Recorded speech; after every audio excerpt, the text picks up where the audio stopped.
त्यांना असून जर ते इतकं लढायला लागले, विनाकारण आमचं आणि त्यांचं काय नसून आमच्या विरोधात ते इतके आरडायला लागले, तर मग आता आम्हाला नाही म्हणल्यावर आमचेही मराठी जागे झाले ना आता घराघरातले. महाराष्ट्रातल्या घराघरातले मराठी आमचे सुद्धा आता जागे झाले. यांना आरक्षण असून आपल्याला नाही मिळावं म्हणून हे लढायला लागले. तर मग आपण आपल्या पोरांसाठी मराठीने सुद्धा आता किती लढलं पाहिजे ताकदीनं.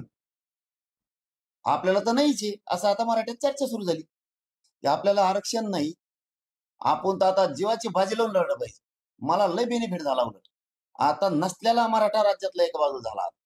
म्हणजे कोणत्या पक्षात काय होता, इकडे काय होता, तर त्यांचे आता फोन येतात किंवा इकडून तिकडून निरोप यायला लागलेत की पाटील त्यांना आरक्षण असून ते जर इतकं लढायला लागलेत, आपण त्यांचं काही केलेलं नसून दुश्मनीसारखं वागायला लागले. मग त्यांना असून जर ते इतके ताकदीने लढायला लागले तर आपल्याला नाहीच आहे. मग आता आपण किती ताकदीने लढलं पाहिजे. म्हणजे आता आमचे चौपटीनं उलट लोक एकत्र झाले. पहिल्यापासूनच आहे. त्यांच्यामुळं नाही. त्यांच्यामुळं आम्ही आमचं आंदोलन आक्रमक करणार नाही. त्यांच्यामुळं मोठं करणार नाहीत, लहान करणार नाहीत. त्याच्यापेक्षा 1000 पटीनं जरी एकत्र आले तरी आरक्षण मराठी ओबीसीतूनच घेणार.